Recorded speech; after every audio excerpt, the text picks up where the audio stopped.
ಲೋಕರಕ್ಷಕನಾದ ಯೇಸು ಕ್ರಿಸ್ತರ ನಾಮದಲ್ಲಿ ಆತ್ಮೀಯರೆಲ್ಲರಿಗೂ ಹೃತ್ಪೂರ್ವಕ ವಂದನೆಗಳನ್ನು ತಿಳಿಸ್ತಾ ಇದ್ದೀನಿ.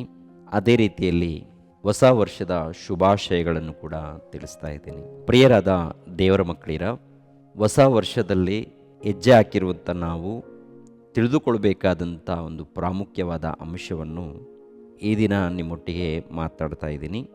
ಕಳೆದ ವರ್ಷದ ಪಾಠಗಳು, ನೂತನ ವರ್ಷದ ನಿರ್ಧಾರಗಳು ಎಂಬ ಅಂಶವನ್ನು ನಿಮ್ಮೊಟ್ಟಿಗೆ ಹಂಚಿಕೊಳ್ತಾ ಇದ್ದೀನಿ. ಕಳೆದ ವರ್ಷದ ಪಾಠಗಳು, ನೂತನ ವರ್ಷದ ನಿರ್ಧಾರಗಳು ಅಂದರೆ ಕಳೆದ ವರ್ಷದಲ್ಲಿ ನಾವು ಹೇಗೆ ಜೀವಿಸಿದ್ದೀವಿ, ಏನನ್ನು ನಾವು ಪಡೆದುಕೊಂಡಿದ್ದೀವಿ, ಏನನ್ನು ನಾವು ಕಳೆದುಕೊಂಡಿದ್ದೀವಿ. ಕಳೆದ ವರ್ಷದಲ್ಲಿ ನಡೆದಂಥ ಘಟನೆಗಳು ಏರುಪೇರು ಇರುತ್ತೆ. ನಮ್ಮ ಜೀವಿತದಲ್ಲಿ ಸಿಹಿ ಸುದ್ದಿಗಳು, ಕಹಿ ಸುದ್ದಿಗಳು. ನಮ್ಮ ಜೀವಿತದಲ್ಲಿ ಅನೇಕ ವಿಷಯಗಳನ್ನು ನಾವು ಅನುಭವಿಸಿದ್ದೀವಿ, ಅನೇಕ ವಿಷಯಗಳನ್ನು ನಾವು ನೋಡಿದ್ದೀವಿ. ಡಿಸೆಂಬರ್ 31ನೇ ತಾರೀಕು ಬಂದಾಗ ರಾತ್ರಿ 11 ಗಂಟೆ 59 ನಿಮಿಷ 59 ಸೆಕೆಂಡ್ ಕಳೆದ ತಕ್ಷಣ ನಾವು ಯಾರನ್ನ ಪ್ರೀತಿಸ್ತಾ ಇರ್ತೀವೋ ಅವರಿಗೆ ಮೆಸೇಜ್ಗಳನ್ನು ಕಳಿಸ್ತಾ ಇರ್ತೀವಿ. ಕರೆಕ್ಟು 12 ಗಂಟೆ ಆದ ತಕ್ಷಣ ಹೊಸ ವರ್ಷದ ಶುಭಾಶಯಗಳು ಅಂತೇಳಿ ಬಹಳ ಹೆಚ್ಚಾಗಿ ನಾವು ಯಾರನ್ನ ಪ್ರೀತಿಸಿದ್ದೀವಿ ಅವರಿಗೆ ಮೊದಲನೇ ಒಂದು ಮೆಸೇಜ್ ಕಳಿಸುವಂಥದ್ದು ನೋಡ್ತೀವಿ. ಆಮೇಲೆ ಅನೇಕರಿಗೆ ನಾವು ಕಳಿಸುವಂಥದ್ದು ಏನನ್ನು ಕಳಿಸಿದ್ದೀವಿ ಅಂತ ನೋಡುವಾಗ ಹೊಸ ವರ್ಷದ ಶುಭಾಶಯಗಳು, ಹ್ಯಾಪಿ ನ್ಯೂ ಇಯರ್ ಅಂತೇಳಿ ಪ್ರತಿಯೊಬ್ಬರು ಕಳಿಸ್ತಾರೆ. ಪ್ರತಿಯೊಬ್ಬರು ಕೂಡ ವಿಶ್ ಮಾಡ್ತಾರೆ. ನೂತನ ವರ್ಷದಲ್ಲಿ ನಾವು ಹೆಜ್ಜೆ ಹಾಕಿದ್ದೀವಿ, ನೂತನ ವರ್ಷ ಬಂತು, ನೂತನ ವರ್ಷದಲ್ಲಿ ನಾವು ಸಂತೋಷ ಪಡೋಣ, ಉಲ್ಲಾಸ ಪಡೋಣ, ಈ ವರ್ಷ ಪೂರ್ತಿ ನಾವು ಸಂತೋಷವಾಗಿ ಕಾಲವನ್ನು ಕಳೆಯೋಣ ಅಂತೇಳಿ ಒಂದು ಒಳ್ಳೆ ಅಭಿಪ್ರಾಯದಿಂದ ವಿಶ್ ಮಾಡುವಂಥದ್ದು ನೋಡ್ತೀವಿ. ಬಂಧು ಮಿತ್ರರು, ಸ್ನೇಹಿತರು ಎಲ್ಲರ ಒಂದು ಆಲೋಚನೆಗಳು ಹೀಗೆ ಇರುತ್ತೆ. ಇನ್ನು ಕೆಲವರಲ್ಲಿ ದ್ವೇಷ, ಹಗೆ, ಹೊಟ್ಟೆಕಿಚ್ಚು ಇವು ಕೂಡ ಇರುತ್ತೆ. ಜೀವನದಲ್ಲಿ ಏನಿದ್ರೂ ಕೂಡ ನಮ್ಮ ಸ್ನೇಹಿತರ ಬಳಿಯಲ್ಲಿ, ಬಂಧು ಮಿತ್ರರ ಬಳಿಯಲ್ಲಿ ಈ ಶುಭಾಶಯಗಳನ್ನು ನಾವು ಹಂಚ್ಕೊಳ್ತಾ ಇರ್ತೀವಿ. ದೇವರಿಗೆ ಸ್ತೋತ್ರವಾಗಲಿ, ಶುಭಾಶಯಗಳನ್ನು ನಾವು ಹಂಚಿಕೊಳ್ಳೋಣ. ಪ್ರೀತಿ ಪ್ರೇಮವನ್ನು ಈ ಸಮಾಜದಲ್ಲಿ ನಾವು ಹಂಚಿಕೊಳ್ಳೋಣ, ತಪ್ಪೇನಿಲ್ಲ. ಆದರೆ ಕಳೆದ ವರ್ಷದಲ್ಲಿ ನಡೆದಂಥ ಘಟನೆಗಳನ್ನು ನೆನೆಸಿಕೊಂಡು, ನೆನಪು ಮಾಡಿಕೊಂಡು ಮುಂದಿನ ವರ್ಷದಲ್ಲಿ ಅಂದರೆ ಈ ವರ್ಷದಲ್ಲಿ ನೂತನ ವರ್ಷದಲ್ಲಿ ಹೆಜ್ಜೆ ಹಾಕಿದಂಥ ನಾವು ಏನನ್ನ ನಿರ್ಣಯಗಳನ್ನು ತಗೊಂಡು, ನಿರ್ಧಾರಗಳನ್ನು ತಗೊಂಡು ನಾವು ಹೇಗೆ ಈ ಲೋಕದಲ್ಲಿ ಜೀವಿಸಬೇಕು, ಹಳೆ ಜೀವಿತವನ್ನು ಕುರಿತು ನಾವು ಕಳೆದ ದಿನಗಳನ್ನು ಕುರಿತು ನಾವು ಪರಿಶೋಧನೆ ಮಾಡುವಾಗ ಏನು ಕಾಣುತ್ತೆ ಹೇಳಿ ಪ್ರಿಯರೇ? ನಮ್ಮ ಜೀವನ ಹೇಗೆ ಮುಗಿದಿದೆ, ಯಾವ ರೀತಿ ಮುಗಿದಿದೆ, ನಾವು ಅಂದುಕೊಂಡಿದ್ದೇನು, ನಡೆದಿದ್ದೇನು ಆಲೋಚನೆ ಮಾಡಿ ಪ್ರಿಯರಾದ ದೇವರ ಮಕ್ಕಳಿರ. ಹೋದ ವರ್ಷದಲ್ಲಿ ಅದೇ 2025 ಬರೋದಕ್ಕಿಂತ ಮುಂಚಿತವಾಗಿ 2024 ಡಿಸೆಂಬರ್ 31 ರಾತ್ರಿ 12 ಗಂಟೆಗೆ ಕೂಡ ಎಲ್ಲರಿಗೂ ವಿಶ್ ಮಾಡಿದ್ದೀವಿ. ವಿಶ್ ಮಾಡಿದವರು ಕೆಲವರು ಇದ್ದಾರೆ, ಇನ್ನು ಮುಗಿಸ್ಕೊಂಡು ಹೋಗಿದ್ದಾರೆ. ಏನು ವಿಶ್ ಮಾಡಿದ್ದೀವಿ? ಹೊಸ ವರ್ಷದ ಶುಭಾಶಯಗಳು. ಹೊಸ ವರ್ಷದ ಶುಭಾಶಯಗಳಂತೇಳಿ ವಿಶ್ ಮಾಡಿದ ಮೇಲೆ ನಮ್ಮ ಜೀವನದಲ್ಲಿ ಹೇಗೆ ನಡ್ಕೊಂಡಿದ್ದೀವಿ, ಹೇಗೆ ನಮ್ಮ ಜೀವನ ಕಳೆದಿದೆ? ಸಂತೋಷ, ಆನಂದ, ನೆಮ್ಮದಿ, ಶಾಂತಿ, ಸಮಾಧಾನದಿಂದ ಕಳೆದಿದೆಯಾ? ಅಥವಾ ದುಃಖ, ಬಾಧೆ, ವೇದನೆಗಳಿಂದ ನಮ್ಮ ಜೀವನ ಕಳೆದಿದೆಯಾ? ಅದು ನೋಡುವಾಗ ಈ ಎರಡೂ ನಮ್ಮ ಜೀವನದಲ್ಲಿ ಇರುತ್ತೆ ರೀ. ನೆಮ್ಮದಿ, ಶಾಂತಿ, ಸಮಾಧಾನ ಎನ್ನುವಂಥದ್ದು ಸ್ವಲ್ಪ.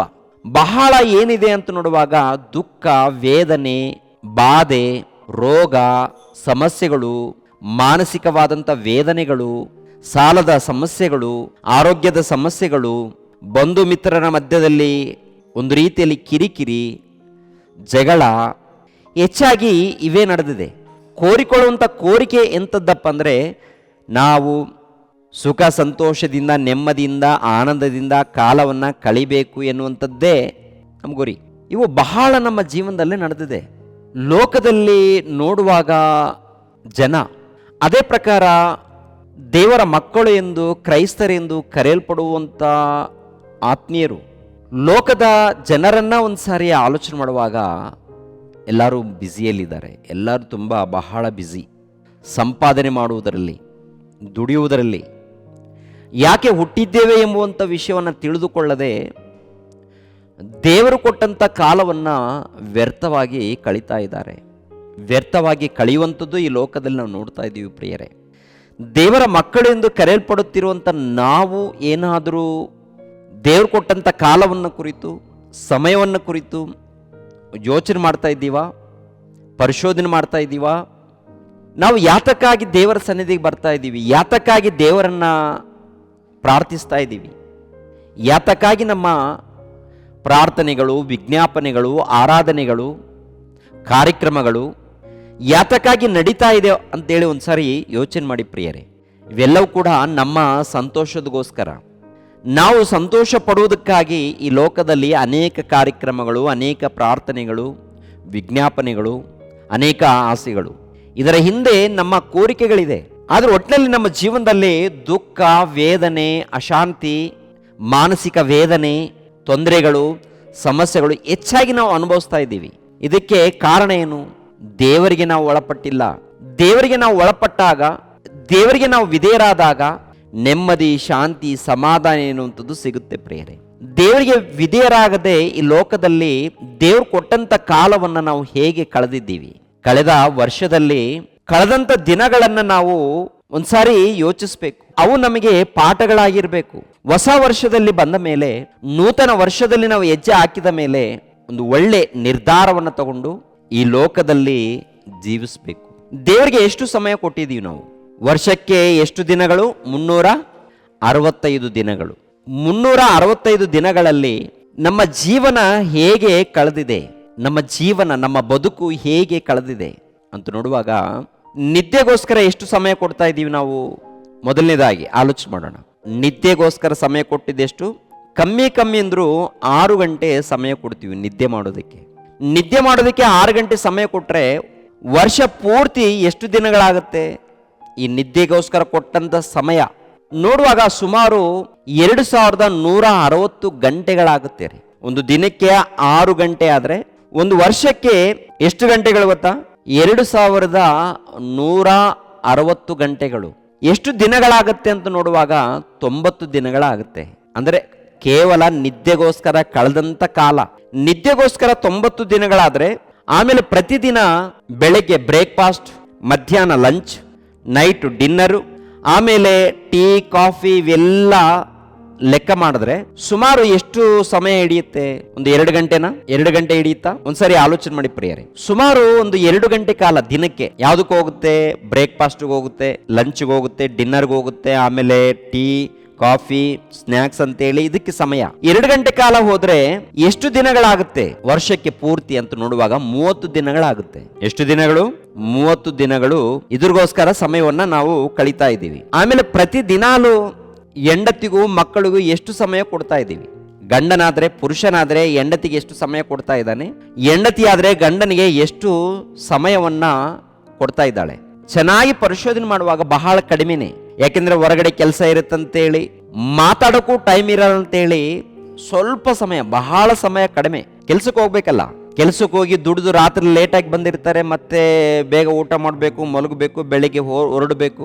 ಲೆಕ್ಕ ಮಾಡುವಾಗ 1 ಗಂಟೆ ಸಮಯ ಮಾತ್ರ ಅಷ್ಟೇ. ಪ್ರತಿನಿತ್ಯ ಹೆಂಡತಿ ಬಳಿಯಲ್ಲಿ, ಮಕ್ಕಳ ಬಳಿಯಲ್ಲಿ ಸಮಯವನ್ನ ಕಳೆಯುವಂಥದ್ದು 1 ಗಂಟೆ ಕಾಲ. 1 ಗಂಟೆ ಕಾಲ ಹೆಂಡತಿ ಬಳಿಯಲ್ಲಿ, ಮಕ್ಕಳ ಬಳಿಯಲ್ಲಿ ಕಳೆದಾಗ ವರ್ಷಕ್ಕೆ ಎಷ್ಟು ಟೈಮ್ ಆಗುತ್ತೆ? ಸುಮಾರು ಒಂದು 15 ದಿನಗಳು, ಇಲ್ಲಾಂದ್ರೆ 20 ದಿನಗಳು. ಅವ್ರಿಗೂ ಕೊಟ್ಟಂತ ಸಮಯ 1 ಗಂಟೆ, 1.5 ಗಂಟೆ. ಪ್ರತಿ ದಿನಾಲೂ ಈ ರೀತಿ ಲೆಕ್ಕ ಮಾಡಿದಾಗ ಅವ್ರಿಗೆ ಕೊಟ್ಟಂತ ಸಮಯ ಇಷ್ಟೇ. 5 ನಿಮಿಷ, 10 ನಿಮಿಷ ಇವೆಲ್ಲ ಲೆಕ್ಕ ಆಗಿದಾಗ 1 ಗಂಟೆ ಸಮಯ ಪ್ರಿಯರೇ. ಒಂದು ವರ್ಷಕ್ಕೆ ಸುಮಾರು ಒಂದು 15 ದಿನಗಳು ಇವರಿಗೆ ಕೊಡ್ತಾ ಇರುವಂಥದ್ದು. ಆಮೇಲೆ ಪ್ರತಿ ದಿನಾಲೂ ಕೆಲ್ಸಕ್ಕೆ ಹೋಗ್ತೀವಿ ನಾವು. ಕೆಲಸಕ್ಕೆ ಹೋಗುವಾಗ ಕೆಲಸ ಎಷ್ಟು ಗಂಟೆ ಇರುತ್ತೆ? ಕಮ್ಮಿ ಅಂದ್ರೂ 8 ಗಂಟೆ ಕೆಲಸ ಮಾಡುವಂಥದ್ದು. ಕಡಿಮೆ ಅಂದ್ರೂ ಕೂಡ 8 ಗಂಟೆ ಕೆಲಸ ಮಾಡಬೇಕು. ಕೆಲಸ ಇದ್ದಲ್ಲಿರುತ್ತಾ? ಪ್ರಯಾಣ ಮಾಡಬೇಕು. ಹೋಗೋದಕ್ಕೊಂದು ಅರ್ಧ ಗಂಟೆ, ಬರೋದಕ್ಕೂ ಒಂದು ಅರ್ಧ ಗಂಟೆ, ಟೋಟಲ್ ಒಂದು 9 ಗಂಟೆ ಆಗುತ್ತೆ ರೀ ಇದಕ್ಕೊಂದು ಸಮಯ. 9 ಗಂಟೆ ಸಮಯ ಲೆಕ್ಕ ಹಾಕಿದ ಓಕೆ 8 ಗಂಟೆನೆ ತಗೊಳ್ಳೋಣ. ಪ್ರತಿದಿನಾಲು 8 ಗಂಟೆ ಸಮಯ ತಗೊಂಡಾಗ ವರ್ಷ ಪೂರ್ತಿ ಎಷ್ಟು ದಿನಗಳಾಗುತ್ತೆ? ಸುಮಾರು 120 ದಿನಗಳು ಕೆಲಸಕ್ಕೆ ಸಮಯವನ್ನ ಕಳೆಯುವಂಥದ್ದು. ನಾವು ಕೆಲಸ ಮಾಡಕ್ ಹೋಗ್ತೀವಲ್ವಾ, ದುಡಿಯೋದಕ್ಕೆ ಹೋಗ್ತೀವಿ ನೋಡಿ.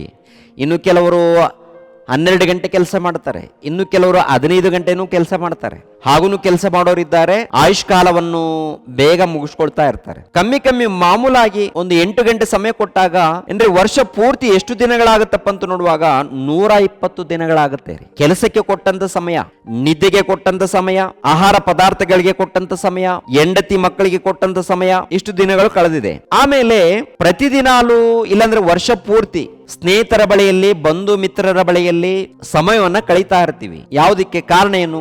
ಬರ್ತ್ಡೇ ಕಾರ್ಯಕ್ರಮಗಳು, ಹಬ್ಬದ ಕಾರ್ಯಕ್ರಮಗಳು.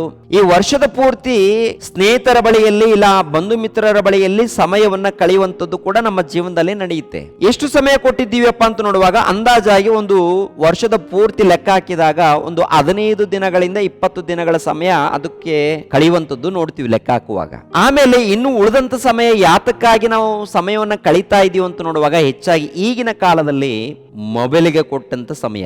ಯಾರಿಗೆ ಕೊಟ್ಟಂತ ಸಮಯ? ಫೋನ್ಗೆ. ಫೋನ್ನಲ್ಲಿ ಮಾತನಾಡ್ತಾ ಇರ್ತೀವಿ. ಫೋನ್ನಲ್ಲಿ ಮಾತನಾಡುವಂಥದ್ದು, ಆಮೇಲೆ ಸೀರಿಯಲ್ಗಳು, ಆಮೇಲೆ ವಾರ್ತೆಗಳು, ನಂತರ ಸಿನಿಮಾಗಳು, ಇವೆಲ್ಲ ನೋಡುವಾಗ ಕಮ್ಮಿ ಅಂದ್ರು ಏನ್ರಿ ಪರಿಶೋಧನೆ ಮಾಡಿ ಹೇಳಿರುವಂತ ಮಾತೇನಪ್ಪ ಅಂತ ನೋಡುವಾಗ ಕಡಿಮೆ ಅಂದ್ರು 4 ಗಂಟೆಯಿಂದ 7 ಗಂಟೆಯವರೆಗೆ ಪ್ರತಿನಿತ್ಯ ಸಮಯವನ್ನ ಇದಕ್ಕೆ ಕೊಡುವಂಥದ್ದು ನೋಡ್ತೀವಿ ಪ್ರಿಯರೇ. 4 ತಾಸುಗಳಿಂದ 7 ತಾಸುಗಳವರೆಗೆ ಫೋನ್ಗಳಿಗೆ ಅಂದ್ರೆ ಕೆಲವರು ಏನಪ್ಪ ಅಂದ್ರೆ ಫೋನಲ್ಲೇ ಮಾತಾಡ್ತಾ ಇರ್ತಾರೆ, 24 ಗಂಟೆ ಫೋನಲ್ಲೇ ಫುಲ್ ಬಿಸಿ ಇರ್ತಾರೆ. ಇನ್ನು ಕೆಲವರು ಮೆಸೇಜ್ಗಳಲ್ಲಿ ಫುಲ್ ಬಿಸಿ ಇರ್ತಾರೆ, ಮತ್ತು ಕೆಲವರು ಸಿನಿಮಾಗಳು, ಸೀರಿಯಲ್ಗಳು. ಇನ್ನು ಕೆಲವರು ಏನಪ್ಪ ಅಂದ್ರೆ ಆಟಗಳು, ಫೋನ್ ನಲ್ಲಿ ಇಲ್ಲಾಂದ್ರೆ ಟ್ಯಾಬ್ ನಲ್ಲಿ ಇಲ್ಲ ಟಿವಿ ಕಾರ್ಯಕ್ರಮದಲ್ಲಿ ಫುಲ್ ಬಿಸಿ. ಇದಕ್ಕೆ ಕಡಿಮೆ ಅಂದ್ರೂ ಕೂಡ ಪ್ರತಿನಿತ್ಯ ಕೊಡುವಂತ ಸಮಯ ಫೋನುಗಳಾಗಿರ್ಬೋದು, ಟ್ಯಾಬ್ಗಳಾಗಿರ್ಬೋದು, ಟಿವಿಗಳಾಗಿರ್ಬೋದು, ಇವೆಲ್ಲ ಸೇರಿ ಒಂದು 5 ಗಂಟೆ ಅಂದುಕೊಳ್ಳೋಣ ಪ್ರಿಯರೇ. ಅದು ಕಡಿಮೆ, ಅದು ಕೂಡ ಅಂದಾಜಾಗಿ ಕಡಿಮೆಯಲ್ಲಿ 5 ಗಂಟೆ. ಯಾಕಂದ್ರೆ ಅಲ್ಲೆಲ್ಲಿ ಫೋನ್ ಮಾಡ್ತಾ ಇರ್ತಾರಲ್ಲ, ಅರ್ಧ ಗಂಟೆ ಫೋನಲ್ಲಿ ಇರ್ತಾರೆ ಕೆಲವರು. 1 ಗಂಟೆ ಆಗತ್ತೆ. ಯಾರಾದ್ರೂ ಹೆಣ್ಣು ಹುಡುಗಿ ಸಿಕ್ಕಾಗ ಇವು ಎಷ್ಟು ಗಂಟೆ ಹೋಗುತ್ತೋ ಗೊತ್ತಿಲ್ಲ. ಪುರುಷರಿಗೆ ಯಾರಾದ್ರೂ ಹೆಣ್ಣು ಹುಡುಗರು ಫೋನ್ ಮಾಡಿದಾಗ ಆ ಸಮಯವನ್ನೇ ಕಾಣೋದಿಲ್ಲ, ಹೋಗ್ತಾ ಇರುತ್ತೆ. ಕೆಲಸ ಪೆಂಡಿಂಗು, ಸುವಾರ್ಥಿಕರಾದರೆ ಸುವಾರ್ತೆ ಪೆಂಡಿಂಗು, ಸೇವಕರಾದರೆ ಸೇವೆಯ ವಿಷಯದಲ್ಲಿ ಕೂಡ ಪೆಂಡಿಂಗ್ ಉಳಿಯುತ್ತೆ. ಅಷ್ಟೊಂದು ಕನೆಕ್ಟ್ ಆಗ್ತಾರೆ ಪ್ರಿಯರೇ. ಎಷ್ಟು ಸಮಯ ಕೊಟ್ಟಿದ್ದಾರಪ್ಪ ಅಂತ ನೋಡುವಾಗ ಇದಕ್ಕೆ ಕಮ್ಮಿ ಅಂದ್ರು ಒಂದು 5 ತಾಸುಗಳು. ವರ್ಷ ಪೂರ್ತಿ ಲೆಕ್ಕ ಹಾಕುವಾಗ ಒಂದು 60 ದಿನಗಳು ಹೋಗುತ್ತೆ. 60 ದಿನಗಳು ಇವೆಲ್ಲ ಸೇರಿ ಎಷ್ಟು ದಿನಗಳಾಗಿದೆ ವರ್ಷದಲ್ಲಿ ಅಂತ ನೋಡುವಾಗ 345 ದಿನಗಳು ಹೀಗೆ ಸಮಯವನ್ನ ಕಳೆದಿದ್ದೀವಿ. ಮತ್ತೆ ದೇವರು ಕೊಟ್ಟಂತ ದಿನಗಳೆಷ್ಟು? ದೇವರಿಗೆ ಕೊಟ್ಟಂತ ಸಮಯ ಎಷ್ಟು? ಪ್ರತಿದಿನ ಬೆಳಿಗ್ಗೆ ಎದ್ದೊಳ್ತೀವಿ. ಬೆಳಿಗ್ಗೆ ಎದ್ದ ತಕ್ಷಣ ದೇವರು ಕೊಟ್ಟಂತ ಸಮಯ ಎಷ್ಟಪ್ಪ ಅಂದ್ರೆ ನಮ್ಮ ಕ್ರೈಸ್ತರ ಮಧ್ಯದಲ್ಲಿ ಹೇಳ್ತಾ ಇದ್ದೀನಿ. ಲೋಕದಲ್ಲಿ ಏನಪ್ಪ ಅಂತಂದ್ರೆ ಇಷ್ಟ ಬಂದ ಜೀವನ ನಡೀತಾ ಇದೆ. ನಾವು ದೇವರ ಮಕ್ಕಳು, ನಾವು ಕ್ರೈಸ್ತರು, ನಾವು ಭಕ್ತರು ಅಂತೇಳಿ ಕರೆಯಲ್ಪಡುತ್ತಿರುವಂತ ನಾವು ಕಳೆದ ವರ್ಷದಲ್ಲಿ ಲೆಕ್ಕ ಮಾಡೋಣ, ದೇವರಿಗೆ ಎಷ್ಟು ಸಮಯವನ್ನು ಕೊಟ್ಟಿದ್ದೀವಿ? ಎಷ್ಟು ಸಮಯ? ಬೆಳಿಗ್ಗೆ ಎದ್ದಿದ್ದೀವಲ್ವಾ? ಬೆಳಿಗ್ಗೆ ಎದ್ದಿದ್ದೀವಿ.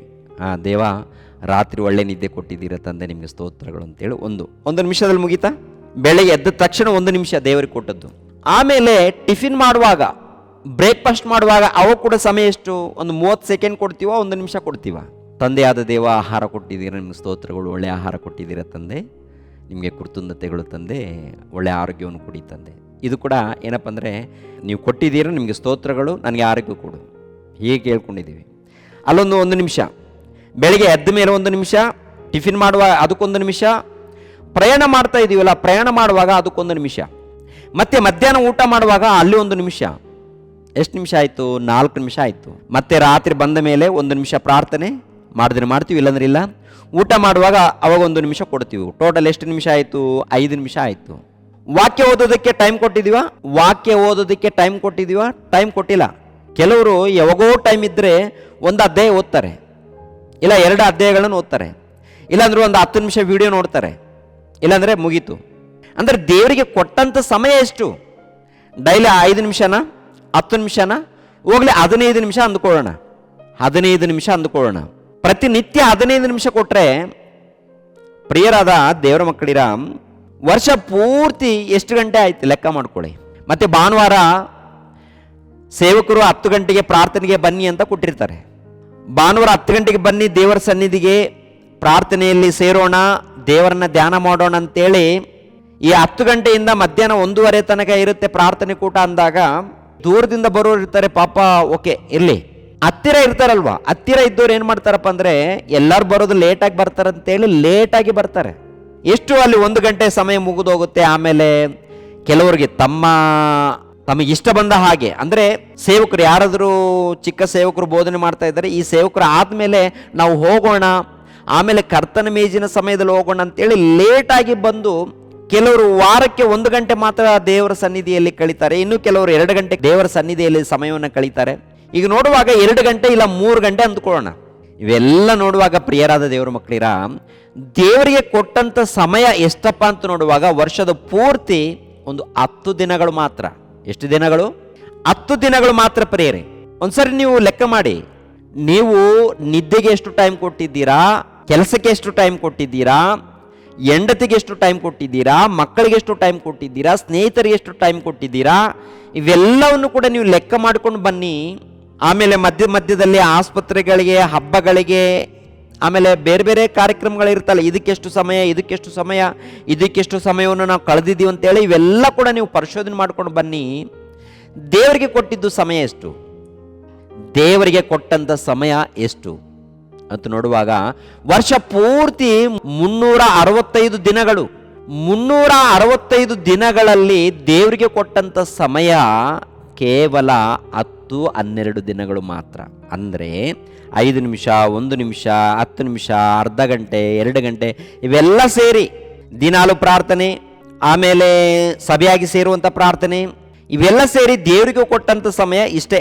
ಹೆಚ್ಚು ಕಮ್ಮಿ ಅಂದರೂ ಇನ್ನೊಂದು 2 ದಿನ 3 ದಿನ ಲೆಕ್ಕ ಹಾಕೊಂಡ್ರು ಕೂಡ 15 ದಿನಗಳು ಮಾತ್ರ ದೇವ್ರು ಕೊಟ್ಟಂತ. ಇದರಲ್ಲಿ ಕೂಡ ದೇವ್ರಿಗೋಸ್ಕರ ನಾವು ಸಮಯವನ್ನು ಕೊಟ್ಟಿದ್ದೀವ ಅಥವಾ ನಮಗೋಸ್ಕರ ಕೊಟ್ಟಿದ್ದೀವಿ ಹೇಳಬೇಕು. ಬೈಬಲ್ ಮುಂದೆ ಇಟ್ಕೊಂಡು ನೀವೇ ಹೇಳಿ, ಕರೆಕ್ಟಾಗಿ ಪ್ರಾರ್ಥನೆ ಮಾಡಿದ್ದೀವಲ್ವಾ, ಅದು ದೇವ್ರಿಗೋಸ್ಕರ ಮಾಡಿದ್ದೀವ ನಮಗೋಸ್ಕರ ಮಾಡಿದ್ದೀವ ಹೇಳಬೇಕು. ಯಾಕೆಂದ್ರೆ ಕಳೆದ ದಿನಗಳಲ್ಲಿ ನಾವು ಇವೆಲ್ಲ ಮಾಡ್ಕೊಂಡು ಬಂದಿದ್ದೀವಾ ಇಲ್ವಾ ಅಂತ ಒಂದ್ಸರಿ ವಿಚಾರ ಮಾಡಿ. ಪ್ರಾರ್ಥನೆ ಯಾರಿಗೋಸ್ಕರ ಪ್ರಾರ್ಥನೆ? ದೇವ್ರಿಗೋಸ್ಕರ ಪ್ರಾರ್ಥನೆನಾ ಅಥವಾ ನಮಗೋಸ್ಕರ ಪ್ರಾರ್ಥನೆನಾ? ಪ್ರಾರ್ಥನೆಯಲ್ಲಿ ಕೂಡ ದೇವ ರಾತ್ರಿ ಒಳ್ಳೆ ನಿದ್ದೆ ಕೊಟ್ಟಿದ್ದೀರಲ್ವ ದೇವ, ನಿಮಗೆ ಸ್ತೋತ್ರಗಳು ದೇವ, ನಿಮಗೆ ಕೃತಜ್ಞತೆಗಳು ದೇವ, ತಗೊಂಡ್ಬಿಡಿ ದೇವ ಅಂತ ಹೇಳ್ತೀವಿ. ಇದು ಯಾರಿಗೋಸ್ಕರ? ದೇವ್ರು ನಮಗೆ ಒಳ್ಳೆ ನಿದ್ದೆಯನ್ನು ಕೊಟ್ಟಿರೋದರಿಂದ ನಿಮಗೆ ಸ್ತೋತ್ರಗಳಂದಿದ್ದೀವಿ. ಆಮೇಲೆ ಊಟ ಮಾಡುವಾಗ ಇಲ್ಲ ಟಿಫಿನ್ ಮಾಡುವಾಗ ದೇವ ಒಳ್ಳೆ ಆಹಾರ ಕೊಟ್ಟಿದ್ದೀರ ದೇವ, ಮತ್ತೆ ಇದಕ್ಕೆ ಆಹಾರ ಭುಜಿಸುವಾಗ ಒಳ್ಳೆ ಆರೋಗ್ಯವನ್ನು ಕೊಟ್ಟಿದ್ದೇವ ಅಂತ ಕೇಳಿದ್ದೀವ? ಕೇಳಿದ್ದೀವಿ ಹೇಳಿ ಪ್ರಿಯರೇ. ದೇವ ನಾನು ಭುಜಿಸ್ತಾ ಇದ್ದೀನಿ, ನನಗೆ ಒಳ್ಳೆ ಆರೋಗ್ಯವನ್ನು ಕೊಡಿದೇವ ಅಂತ ಇದನ್ನೇ ಕೇಳಿದೀವ? ಇಲ್ಲ ಅಂತೀರಾ? ಮೊದಲನೇದಾಗಿ ಒಂದು ಮಾತು ಕೃತಜ್ಞತೆ. ಎರಡನೇದಾಗಿ ಹೇಳುವಂಥ ಮಾತೇನಪ್ಪ ಅಂದರೆ, ನಾವು ಇದನ್ನು ಭುಜಿಸ್ತಾ ಇದ್ದೀವಿ, ನಮ್ಗೆ ಆರೋಗ್ಯ ಕೊಡಿ. ಬೆಳಿಗ್ಗೆ ಟಿಫಿನ್ ಮಾಡುವಾಗ, ಮಧ್ಯಾಹ್ನ ಏನ್ರಿ ಊಟ ಮಾಡುವಾಗ, ರಾತ್ರಿ ಊಟ ಮಾಡುವಾಗ, ಮಲಗುವಾಗಲೂ ಕೂಡ ದೇವ ನಾವು ಪ್ರಯಾಣ ಮಾಡ್ಕೊಂಡು ಬಂದಿದ್ದೀವಿ, ಕೆಲಸ ಮುಗಿಸ್ಕೊಂಡು ಬಂದಿದ್ದೀವಿ, ಒಳ್ಳೆ ನಿದ್ದೆ ಕೊಡಿ ದೇವ ಅಂತ ಇದನ್ನು ಕೇಳಿದ. ಇದನ್ನೇ ತಾನೇ ದೇವ ನಿಮಗೋಸ್ಕರ ನಾವು ಏನಾದರೂ ಮಾಡಬೇಕಾಗಿದೆಯಾ, ನಿಮ್ಮ ಕೆಲಸ ಏನಾದರೂ ಇದೆಯಾ, ಯಾವತ್ತಾದ್ರೂ ಕೇಳಿದ್ದೀರಾ? ನಿಮ್ಮ ತಂದೆ ತಾಯಿಗಳಿಗೆ ಕೇಳ್ತೀರಾ? ಹೋಗ್ಲಿ ಅಮ್ಮ ಏನಾದರೂ ಬೇಕಾ, ಅಮ್ಮ ಅಪ್ಪ ನಿಮ್ಗೇನಾದರೂ ಬೇಕಾ, ಔಷಧಿ ಬೇಕಾ, ಹುಷಾರಿಲ್ವಾ? ಭೂಮಿಯ ಮೇಲೆ ತಂದೆ ತಾಯಿಗಳ ಬಳಿಯಲ್ಲಿ ಹೋಗಿ ವಿಚಾರ ಮಾಡ್ತೀವಿ. ಪರಲೋಕದಲ್ಲಿದ್ದಂಥ ತಂದೆ ಆದ ದೇವರಿಗೆ ಯಾವತ್ತಾದ್ರೂ ನಾವು ಕೇಳಿದ್ದೀವ? ನೀವೇ ನಮಗೆ ಕೊಡಿ ಅಂತಾನೆ ಕೇಳಿದ್ದೀವಿ ವಿನಃ ನಿಮಗೋಸ್ಕರ ನಾವು ಏನು ಮಾಡಬೇಕು ಅಂತೇಳಿ ಯಾವತ್ತಾದರೂ ಯಾವ ವರ್ಷದಲ್ಲಾದರೂ ನಾವು ದೇವರ ಸನ್ನಿಧಾನದಲ್ಲಿ ಕೇಳಿದ್ದೀವ ಪ್ರಿಯರೇ? ಹೊಸದಾಗಿ ನಂಬಿರುವಂಥ ಭಕ್ತರು ಪ್ರಾರ್ಥನೆ ಮಾಡ್ತಾರೆ. ಹೇಗೆ? ಸಮಸ್ಯೆಗಳಿದೆ ದೇವ, ತೆಗೆದಾಕಿ ದೇವ, ಆಮೇಲೆ ನಿಮ್ಗೆ ಏನಾದರೂ ಕಾಣಿಕೆ ತಂದು ಕೊಡ್ತೀನಿ ದೇವ, ಪ್ರಭುವೇ ಏಸಯ್ಯ. ಹೊಸದಾಗಿ 2 ವರ್ಷದಲ್ಲೇ ಅದೇ ಪ್ರಾರ್ಥನೆ. ಮನೆಯಲ್ಲಿ ಮಕ್ಕಳು, ಇಲ್ಲಾಂದ್ರೆ ಕುಟುಂಬದಲ್ಲಿ ಯಾರೋ ಒಂದು ಶೋಧನೆಯಲ್ಲಿ, ಕಷ್ಟದಲ್ಲಿ, ಬಾಧೆಯಲ್ಲಿ, ದುಃಖದಲ್ಲಿ, ಅನಾರೋಗ್ಯದಲ್ಲಿದ್ದಾರೆ, ಇವೇ ತಂದು ದೇವರ ಹತ್ರ ಹಾಕ್ತೀವಿ. 2 ವರ್ಷ, 3 ವರ್ಷ ಆದರೂ ಅದೇ ಗೋಳು, 4 ವರ್ಷ ಆದರೂ ಅದೇ ಗೋಳು, 5 ವರ್ಷ, 6 ವರ್ಷ, 10 ವರ್ಷ, 20 ವರ್ಷ ಆದರೂ ಕೂಡ ಇದೇ ಗೋಳಿದೆ. ಒಂದ್ಸರಿ ಯೋಚನೆ ಮಾಡಿ ಪ್ರಿಯರೇ, ನಮ್ಮ ಗೋಳು ಹೇಳ್ತಾ ಇದ್ದೀವಿ, ನಮ್ಮ ಕಷ್ಟ ಹೇಳ್ತಾ ಇದ್ದೀವಿ, ನಮ್ಮ ಕಷ್ಟಗಳು ಹೇಳ್ಕೊಳ್ತಾ ಇದ್ದೀವಿ. ನಮ್ಮ ಕಷ್ಟಗಳು ಹೇಳ್ಕೊಳ್ಬಾರ್ದು ಅಂತ ನನ್ನ ಉದ್ದೇಶ ಅಲ್ಲ. ದೇವ್ರಿಗೋಸ್ಕರ ನಾವು ಏನು ಮಾಡಿದೀವಿ ಹೇಳಿ? ದಿನಗಳು ಯಾರು ಕೊಟ್ಟಿದ್ದಾರೆ? ದೇವ್ರು ಕೊಟ್ಟಿದ್ದಾರೆ. ಈ ಜಗತ್ತಿನಲ್ಲಿದ್ದಂಥ ಆಹಾರ ಪದಾರ್ಥಗಳು ಯಾರ್ದು? ದೇವ್ರದು. ಈ ಜಗತ್ತಿನಲ್ಲಿ ನೀರಾಗಿರ್ಬೋದು, ಗಾಳಿ ಆಗಿರ್ಬೋದು, ಬಿಸಿಲಾಗಿರ್ಬೋದು, ಯಾರ್ದು? ಅದು ಕೂಡ ದೇವ್ರದೇ. ಹೋಗ್ಲಿ, ನಿನ್ನ ಶರೀರ ಯಾರ್ದು? ಅದು ಕೂಡ ದೇವ್ರು ಕೊಟ್ಟಿದ್ದು.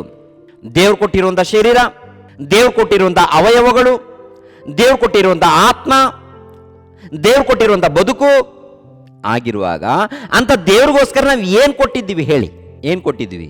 ಪ್ರಾರ್ಥನೆ ನಮಗೋಸ್ಕರನೇ ಕೇಳಿದ್ದೀವಿ. ಭಾನುವಾರ ಹಾಡುಗಳು, ದೇವರಿಗೆ ಸ್ತೋತ್ರ, 1-2 ಮಾತು ಮಾತ್ರ. ಆಮೇಲೆ ಏನು ಕೊಟ್ಟಿದ್ದೀವಿ? ಕಾಣಿಕೆ. ಅದು ಕೂಡ ಉಳಿದ್ರೆ ಸ್ವಲ್ಪ, ಒಂದು 10 ರೂಪಾಯಿ, 20 ರೂಪಾಯಿ, 100 ರೂಪಾಯಿ ಬಹಳ ಸ್ವಲ್ಪ, ಕೊಡ್ಲಾ ಬೇಡ ಅಂತೇಳಿ ಅದು ಕೂಡ ಪೇಚಾಡಿ ಕೊರಗಿ ಕಾಣಿಕೆನ ಹಾಕ್ತಾ ಇರ್ತೀವಿ. ನಮ್ಮಿಂದ ಏನ್ ನಡೀತಾ ಇದೆ ಹೇಳಿ? ಹಳೆ ಜೀವಿತವನ್ನು ನೋಡುವಾಗ ದುಃಖ, ಬಾಧೆ, ವೇದನೆ ಇದಿದೆ. ಇವೆಲ್ಲಾ ಸಮಯಗಳನ್ನು ನೋಡುವಾಗ ಪ್ರಿಯರಾದ ದೇವರ ಮಕ್ಕಳಿರ, ದೇವ್ರಿಗೋಸ್ಕರ ಕೊಟ್ಟಂತ ಸಮಯ ಎಷ್ಟು?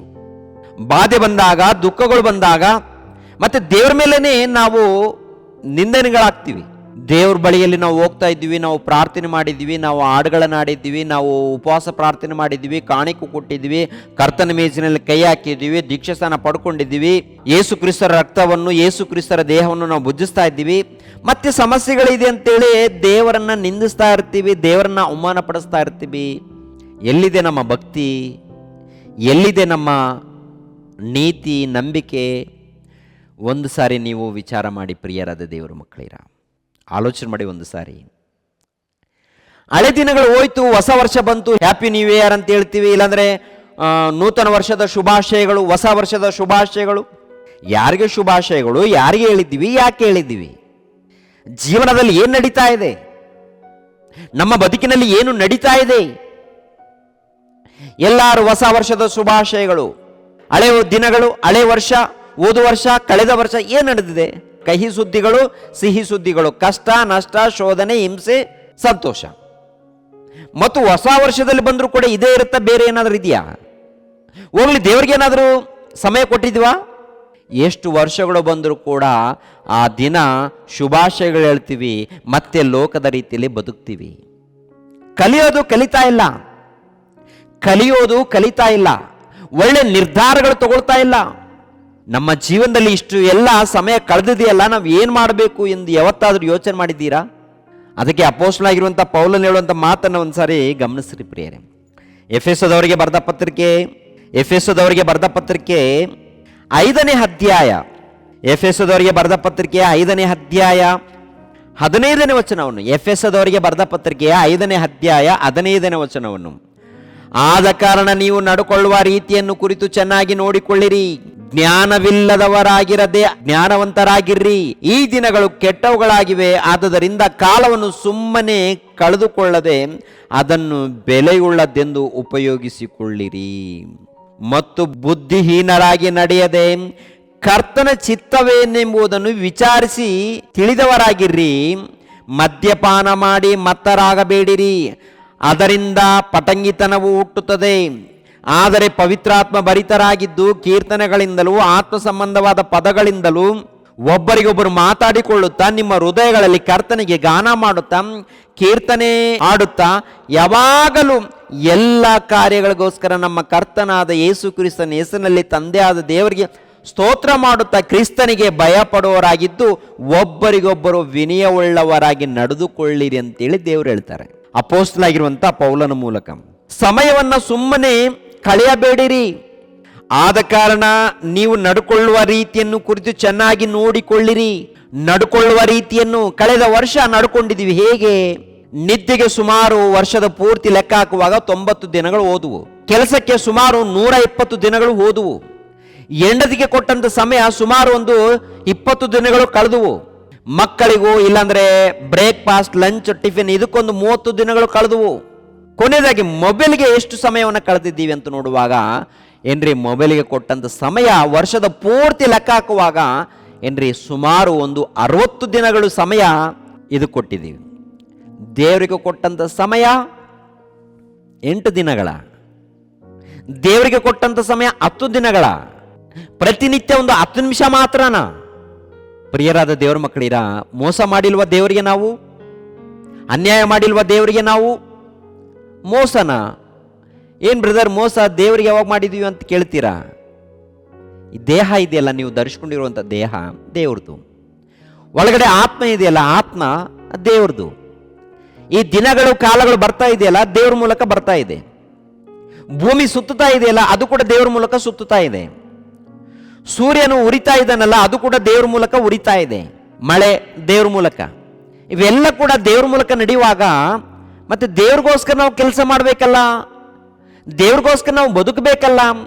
ಎಷ್ಟು ದಿನ ಬದುಕಿದ್ದೀವಿ, ಏನು ಬದುಕಿದ್ದೀವಿ ಅಂತ ನೋಡುವಾಗ ಏನ್ರಿ, ಸಮಯ ಕೊಟ್ಟಿದ್ದು 8 ದಿನ 10 ದಿನ ಮಾತ್ರ. ಅದರಲ್ಲಿ ಕೂಡ ನಮಗೋಸ್ಕರನೇ ಸಮಯ ಕೊಟ್ಟಿದ್ದೀವಿ ವಿನಃ ಯಾವತ್ತಾದರೂ ಸುವಾರ್ತೆ ಹೋಗಿದ್ದೀವ, ಯಾವತ್ತಾದರೂ ಸೇವೆಗೋಸ್ಕರ ಹೋಗಿದ್ದೀವ, ಯಾವತ್ತಾದರೂ ಕರಪತ್ರಿಕೆಗಳನ್ನು ಹಂಚೋದಕ್ಕೆ ಹೋಗಿದ್ದೀವ, ಯಾವತ್ತಾದರೂ ವಾಕ್ಯಗಳನ್ನು ಹೇಳೋದಕ್ಕೆ ಹೋಗಿದ್ದೀವ? ಹೋದ್ರೆ ಬೈತಾರಂತೇಳಿ ಮತ್ತೆ ಕೆಲವರು, ನಿಂದಿಸ್ತಾರಂತೇಳಿ ಮತ್ತೆ ಕೆಲವರು, ಸಾಯಿಸ್ತಾರಂತೇಳಿ ಮತ್ತೆ ಕೆಲವರು. ಭಯಪಟ್ಟು ಮನೆಯಲ್ಲಿ ಇದ್ದವರು ಎಲ್ಲರೂ. ಯಾರಿಗೋಸ್ಕರ ಸಮಯ? ದೇವ್ರು ಕೊಟ್ಟಂತ ಸಮಯವನ್ನ, ದೇವ್ರು ಕೊಟ್ಟಂತ ಕಾಲವನ್ನ, ದೇವ್ರು ಕೊಟ್ಟಂತ ಅವಧಿಯನ್ನ ದೇವ್ರಿಗೋಸ್ಕರ ಬಳಸದೆ ಯಾತಕ್ಕಾಗಿ ಬಳಸಿದೀವಪ್ಪ ಅಂತ ನೋಡುವಾಗ, ಹಳೆ ವರ್ಷದಲ್ಲಿ ಅಂದ್ರೆ ಓದು ವರ್ಷದಲ್ಲಿ ಎಲ್ಲ ಲೆಕ್ಕ ಮಾಡಿಕೊಂಡು ಬನ್ನಿ, ಎಲ್ಲ ಲೋಕಕ್ಕಾಗಿ ಕೊಟ್ಟಿದ್ದೀವಿ, ಎಲ್ಲ ಲೋಕಕ್ಕಾಗಿ ಕೊಟ್ಟಿದ್ದೀವಿ. ಹೊಸ ವರ್ಷದಲ್ಲಿ ಕನಿಷ್ಠ ಪಕ್ಷದಲ್ಲಿ ಈ ವರ್ಷ ಆದ್ರೂ ಒಳ್ಳೆ ನಿರ್ಧಾರಗಳನ್ನು ತಗೊಳ್ಳೋಣವ? ಒಳ್ಳೆ ನಿರ್ಧಾರಗಳನ್ನು ತಗೊಳ್ಳೋಣಂತೀರಾ? ಅಥವಾ ಪ್ರತಿ ವರ್ಷ ಯಾವ ರೀತಿ ವಿಶ್ ಮಾಡಿದೀವೋ ಅದೇ ಪ್ರಕಾರ ವಿಶ್ ಮಾಡಿ, ಹಳೆ ಜೀವನದಲ್ಲಿ ಯಾವ ರೀತಿ ಬದುಕಿದೀವೋ ಅದೇ ಪ್ರಕಾರ ಬದುಕೊಂಡು ಹೋಗೋಣವ? ಒಳ್ಳೆ ನಿರ್ಧಾರಗಳನ್ನು ತಗೊಳ್ಳಿ ಪ್ರಿಯರೇ. ಹಳೆ ಜೀವನದಲ್ಲಿ ದೇವ್ರು ಕೊಟ್ಟಂತ ಸಮಯವನ್ನು ಕಳ್ಕೊಂಡಿದ್ದೀವಿ.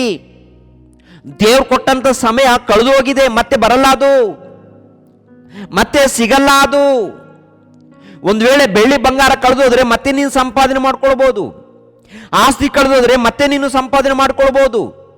ದೇವರು ಕೊಟ್ಟಂತ ಆಯುಷ್ಕಾಲವನ್ನು ಕಳೆದು ಹೋಗ್ತಾ ಇದೆ. ದೇವರು ಕೊಟ್ಟಂತ ವರ್ಷಗಳು ಮುಗಿದೋಗ್ತಾ ಇದೆ. ಆ ವರ್ಷಗಳು ಮತ್ತೆ ಬೇಕು ನನಗೆ. 2025ನೇ ವರ್ಷ ಮತ್ತೆ ನನಗೆ ಬೇಕು ಅಂದ್ರೆ ಬರಲ್ಲ ಮಗನೇ, ಮಗಳೇ. ಬರುತ್ತಾ? ಕೋಟಿ ಕೋಟಿ ಹಣ ಇದೆ, ನನಗೆ 2025ನೇ ವರ್ಷ ನನಗೆ ಬೇಕು ಅಂದ್ರೆ ಬರುತ್ತಾ? ಕ್ಯಾಲೆಂಡರ್ ಸಿಗುತ್ತೆ, ಕಳೆದೋದಂತ ಕ್ಯಾಲೆಂಡರ್ ನೀನು ಇಟ್ಕೊಂಡು ನೋಡ್ಬೋದು ಅಷ್ಟೇ ಆಗಲಿ. ಓದಂತ ದಿನಗಳು ಮತ್ತೆ ಸಿಗುತ್ತಾ? ಕಳೆದೋದ ದಿನಗಳು ಸಿಗುತ್ತಾ? ಬರುತ್ತಾ? ಬೆಳ್ಳಿ ಬಂಗಾರಗಳು ಕಳೆದೋದ್ರೆ ಪಡ್ಕೋಬಹುದು, ವಜ್ರ ವೈಡ್ಯೂರ್ಯಗಳು ಕಳೆದೋದ್ರೆ ಪಡ್ಕೋಬಹುದು, ಆಸ್ತಿ ಕಳೆದೋದ್ರೆ ಪಡ್ಕೋಬಹುದು. ಸಮಯವನ್ನು ಕಳೆದೋದ್ರೆ, ಸಮಯವನ್ನು ಮುಗಿಸ್ಕೊಂಡ್ರೆ, ಕಳೆದ್ರೆ ಪಡ್ಕೊಳಕ್ಕಾಗತ್ತಾ? ಬಹು ಬೆಲೆಯುಳ್ಳದ್ದು ಸಮಯ ಅಂತ ಹೇಳ್ತಾರೆ ದೇವರು. ಬಹು ಬೆಲೆಯುಳ್ಳದ್ದು, ವಿಶೇಷವಾದದ್ದು ಸಮಯ. ಈ ಸಮಯದಲ್ಲಿ ಜ್ಞಾನವಂತರಾಗಿ ನಡೆದುಕೊಳ್ಳ್ರಿ ಅಂತ ಹೇಳ್ತಾರೆ. ಜ್ಞಾನವಂತರು. ಜ್ಞಾನವಂತರಂದ್ರೆ ಯಾರು? ಜ್ಞಾನವಂತರು ಅಂದ್ರೆ ಯಾರು ಪ್ರಿಯರೇ? ಯೇಸು ಕ್ರಿಸ್ತರು ಜ್ಞಾನಿ, ಆತ್ಮಜ್ಞಾನಿ. ಅದೇ ಪ್ರಕಾರ ಕ್ರಿಸ್ತನನ್ನ ನಂಬಿರುವಂತ ಭಕ್ತರು ಕೂಡ ಜ್ಞಾನಿಗಳು. ಅವರು ಹೇಗೆ ನಡ್ಕೊಳ್ತಾರೆ ಜ್ಞಾನಿಗಳು? ಅದೇ ಇಲ್ಲಿ ಬರೆಯಲ್ಪಟ್ಟಿದೆಯಲ್ಲ, ಜ್ಞಾನವಂತರಾಗಿ ನಡೆದುಕೊಳ್ಳ್ರಿ ಅಂತ ಬರೆಯಲ್ಪಟ್ಟಿದೆಯಲ್ಲ. ಜ್ಞಾನವಂತರಾದರೆ ಏನು ಅರ್ಥ ಏನು? ಹೇಗೆ ನಡ್ಕೊಳ್ತಾರೆ? ಕುಣಿದಾಡ್ತಾರ? ತಕತೆ ಅಂತ ಕುಣಿದಾಡ್ತಾರ? ಕಿರ್ಚಾಡ್ತಾರ? ಕೂಗಾಡ್ತಾರ? ಜ್ಞಾನವಂತರು ಜ್ಞಾನವಂತರು ಏನು ಮಾಡ್ತಾರೋ ಒಂದು ಸಾರಿ ದಾನಿಯೇಲನ ಗ್ರಂಥ 12ನೇ ಅಧ್ಯಾಯವನ್ನು ನೋಡಿ ಪ್ರಿಯರೇ. ದಾನಿಯೇಲನ ಗ್ರಂಥ 12ನೇ ಅಧ್ಯಾಯ 3ನೇ ವಚನವನ್ನು, ಜ್ಞಾನಿಗಳು ತೇಜೋಮಯವಾದ ಆಕಾಶ ಮಂಡಲದಂತೆ ಪ್ರಕಾಶಿಸುವರು, ಅವರು ಬಹು ಜನರನ್ನು ಸದ್ಧರ್ಮಿಗಳನ್ನಾಗಿ ಮಾಡುವರು, ಯುಗ ಯುಗಾಂತರಗಳಲ್ಲಿಯೂ ನಕ್ಷತ್ರಗಳ ಹಾಗೆ ಒಳೆಯುವರು. ಜ್ಞಾನಿಗಳು ಒಳಿತಾರಂತೆ. ಅಂದ್ರೆ ಏನ್ ಮಾಡ್ತಾರಪ್ಪ ಅಂತ ನೋಡುವಾಗ, ಜ್ಞಾನಿಗಳು ಬಹು ಜನರನ್ನು ಸದ್ಧರ್ಮಿಗಳನ್ನಾಗಿ ಮಾಡ್ತಾರೆ, ಭಕ್ತರನ್ನಾಗಿ ಮಾಡ್ತಾರೆ. ಭಕ್ತರನ್ನಾಗಿ, ಜ್ಞಾನಿಗಳು ಭಕ್ತರನ್ನಾಗಿ ಮಾಡುವಂಥದ್ದು. ಅನೇಕರಿಗೆ ಸುವಾರ್ತೆಯನ್ನು ಸಾರ್ತಾರೆ, ಅನೇಕರನ್ನ ದೇವರ ಮಾರ್ಗದಲ್ಲಿ ನಡೆಸ್ತಾರೆ ನಿಜವಾದ ಜ್ಞಾನಿಗಳು. ಅದಕ್ಕೆ ಎಫೆಸದವರಿಗೆ ಬರೆದ ಪತ್ರಿಕೆ 5ನೇ ಅಧ್ಯಾಯ 15ನೇ ವಚನದಲ್ಲಿ ನೋಡಿದ್ದೀವಿ, ಅಜ್ಞಾನಿಗಳಂತೆ ಅಲ್ಲದೆ ಜ್ಞಾನಿಗಳಾಗಿ ನಡೆದುಕೊಳ್ಳಿರಿ. ಜ್ಞಾನಿಗಳು ಹೇಗೆ ನಡ್ಕೊಂಡಿದ್ದಾರಪ್ಪ ಅಂತ ನೋಡುವಾಗ, ಭಕ್ತರು ಅವರು ತೇಜೋಮಯವಾದ ಆಕಾಶದಲ್ಲಿ ನಕ್ಷತ್ರಗಳಂತೆ ಒಳಿತಾರಂತೆ. ಅವರ ಮಾತಿನಲ್ಲಿ, ಅವರ ಕ್ರಿಯೆಗಳಲ್ಲಿ, ಅವರ ಪ್ರವರ್ತನೆಯಲ್ಲಿ. ಫೋನ್ಗಳು ಇಟ್ಕೊಂಡು ಈ ಕಡೆ ಆ ಕಡೆ ಹುಚ್ಚು ನಾಯಿಗಳ ಹಾಗೆ ತಿರುಗಾಡಲ್ಲ. ಫೋನ್ಗಳನ್ನು ಹಿಡಿದುಕೊಂಡು 24 ಗಂಟೆ ಏನಪ್ಪ, ಹಲೋ, ತಿಂದ, ಊಟ ಮಾಡ್ದ, ಏನು ಊಟ ಮಾಡಿದೆ, ಸಾಂಬಾರ, ಅನ್ನ, ಮೀನು ಸಾರ, ಆಮೇಲೆ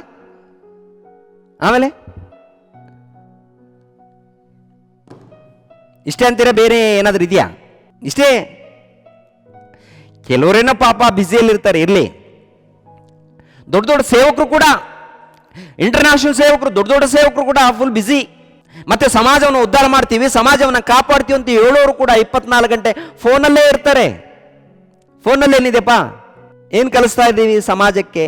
ಏನು ಉದ್ಧಾರ ಮಾಡ್ತೀವಿ ಸಮಾಜವನ್ನ? ಭಕ್ತರಾದರೆ ಅನೇಕರನ್ನು ಸದ್ಧರ್ಮಿಗಳನ್ನಾಗಿ ಮಾಡ್ತಾರಂತೆ. ಭಕ್ತರಾದರೆ ಅನೇಕರನ್ನು, ಅವರ ಬಗ್ಗೆ ಎಷ್ಟು ಅದ್ಭುತವಾಗಿ ಬರೆಯಲ್ಪಟ್ಟಿದೆ ನೋಡಿ. ದಾನಿಯೇಲನ ಗ್ರಂಥ 12ನೇ ಅಧ್ಯಾಯ 3ನೇ ವಚನ, ಜ್ಞಾನಿಗಳು ತೇಜೋಮಯವಾದ ಆಕಾಶ ಮಂಡಲದಂತೆ ಪ್ರಕಾಶಿಸುವರು, ಬಹು ಜನರನ್ನು ಸದ್ಧರ್ಮಿಗಳನ್ನಾಗಿ ಮಾಡುವರು, ಯುಗ ಯುಗಾಂತರಗಳಲ್ಲಿಯೂ ನಕ್ಷತ್ರಗಳ ಹಾಗೆ ಒಳೆಯುವರು. ನಕ್ಷತ್ರಗಳಾಗಿ ಅಂತರಿಕ್ಷದಲ್ಲಿ ನಕ್ಷತ್ರಗಳು ಯಾವ ರೀತಿ ಒಳಿತಾ ಇದೆಯೋ, ಯಾವ ರೀತಿ ಪ್ರಕಾಶಿಸ್ತಾ ಇದೆಯೋ, ಅದೇ ರೀತಿಯಲ್ಲಿ ಭಕ್ತರು ಈ ಸಮಾಜದಲ್ಲಿ ಪ್ರಕಾಶಿಸ್ತಾರಂತೆ. ಮಾತಿನಲ್ಲಿ, ಕ್ರಿಯೆಗಳಲ್ಲಿ, ಜೀವನದಲ್ಲಿ. ಮಾತಿನಲ್ಲಿ ದೇವರ ಭಕ್ತಿ ಕಾಣುತ್ತೆ, ಕ್ರಿಯೆಗಳಲ್ಲಿ ದೇವರ ಭಕ್ತಿ ಕಾಣುತ್ತೆ. ದೇವರು ಕೊಟ್ಟಂತ ಸಮಯವನ್ನು ವ್ಯರ್ಥವಾಗಿ ಕಳೆಯೋದಿಲ್ಲ. ನೀನು ನಾನು ವ್ಯರ್ಥವಾಗಿ ಕಳೀತಾ ಇದ್ದೀವಿ ಅಂದ್ರೆ ಸತ್ತ ಮೇಲೆ ಕಠಿಣವಾದ ತೀರ್ಪನ್ನು ಹೊಂದಬೇಕಾಗುತ್ತೆ ಸಹೋದರ ಸಹೋದರಿ. ಸತ್ತ ಮೇಲೆ ಭಯಂಕರವಾದಂಥ ಕಠಿಣವಾದಂಥ ತೀರ್ಪನ್ನು ಹೊಂದಬೇಕಾಗತ್ತೆ. ಆದ್ದರಿಂದ ದೇವ್ರು ಕೊಟ್ಟಂತ ಈ ಕಾಲವನ್ನು, ದೇವ್ರು ಕೊಟ್ಟಂತ ಈ ಸಮಯವನ್ನು ದೇವ್ರಿಗೋಸ್ಕರ ಮೀಸಲಾಗಿಡಬೇಕಲ್ಲ ಪ್ರಿಯರೇ, ಮೀಸಲಾಗಿ ಕೊಡಬೇಕಲ್ಲ ಪ್ರಿಯರೇ. ಎಷ್ಟು ದೇವರಿಗೆ ಸಮಯವನ್ನು ಕೊಟ್ಟಿದ್ದೀವಿ ಅಂತ ನೋಡುವಾಗ ಏನೂ ಇಲ್ಲ, ಶೂನ್ಯ. ಏನು ಇಲ್ಲ, ಶೂನ್ಯ. ಒಂದು ವೇಳೆ ಕೊಟ್ಟರು ಭಾನುವಾರ ಬಂದಿದ್ದೀವಿ, ಅದು ಕೂಡ ನಮಗೋಸ್ಕರ ಬಂದಿದ್ದೀವಿ. ಪ್ರಾರ್ಥನೆಗೆ ಕೇಳುವಾಗ ನಮಗೋಸ್ಕರ, ಹಾಡುವಾಗ ನಮಗೋಸ್ಕರ. ಏನ್ರಿ, ಭಾನುವಾರ ಪ್ರಾರ್ಥನೆ ಬರ್ತಾರಲ್ವಾ, ಇನ್ನು ಜನ ಯಾರು ಇರಲ್ಲ, ಜನ ಯಾರು ಇಲ್ಲದೆ ಇದ್ದಾಗ ಹಾಡನ್ನು ಹಾಡಿ ದೇವರನ್ನ ನಾವು ಮಹಿಮೆ ಪಡಿಸೋಣ ಬನ್ರಿಪ್ಪ ಅಂದ್ರೆ, ಜನ ಯಾರು ಇಲ್ಲದೆ ಇದ್ದಾಗ ಯಾರು ಬರಲ್ಲ. ಒಂದು 4 ಜನ ಇದ್ದಾರೆ ಅಂತ ತಿಳ್ಕೊಳ್ಳಿ, ಜನ ಬಂದ ಮೇಲೆ ಬರ್ತೀವ್ರಿ ಅಂತಾರೆ. ಅಂದ್ರೆ ಜನರನ್ನ ನೋಡೋದಕ್ಕೆ ಹಾಡನ್ನ ಹಾಡ್ಬೇಕಾ, ದೇವರನ್ನ ಮಹಿಮೆ ಪಡಿಸೋದಕ್ಕೆ ಹಾಡನ್ನ ಹಾಡ್ಬೇಕಾ? ದೇವರನ್ನ ಮಹಿಮೆ ಪಡಿಸೋದಕ್ಕೆ ಹಾಡನ್ನು ಹಾಡಬೇಕು. ಜನರು ಇದ್ರೇನೆ ಹಾಡು ಹಾಡ್ತೀವಿ, ಜನರಿದ್ರೇನೆ ಪ್ರಾರ್ಥನೆ ಮಾಡ್ತೀವಿ, ಜನರಿದ್ರೇನೆ ಬೋಧನೆ ಮಾಡ್ತೀವಿ ಅಂದ್ರೆ, ಜನರಿದ್ರೇನೆ ಬೋಧನೆ ಮಾಡ್ತೀವಿ ಅನ್ನೋದು ರೈಟು. ಪ್ರಾರ್ಥನೆ ಜನರಿದ್ರೇನು ಇಲ್ಲದೆ ಇದ್ರೇನು ಪ್ರಾರ್ಥನೆ ಮಾಡೋಣಲ್ಲ. ಹಾಡುಗಳು ಜನರು ಇದ್ರೇನು ಇಲ್ಲದೆ ಇದ್ರೇನು ದೇವರನ್ನ ಘನಪಡಿಸೋಣ ಅಲ್ಲ. ಸುವಾರ್ತೆ ಹೋಗ್ಬೇಕಲ್ಲ, ದೇವರ ಸೇವೆ ಮಾಡ್ಬೇಕಲ್ಲ ಪ್ರಿಯರೇ. ದೇವ್ರಿಗೋಸ್ಕರ ನಾವು ಕೊಟ್ಟಂತ ಸಮಯ ಎಷ್ಟು? ದೇವರನ್ನ ಎಲ್ಲ ಕೊಟ್ಟಿದ್ದಾರೆ, ಸಂಪೂರ್ಣವಾದದ್ದು ದೇವರು.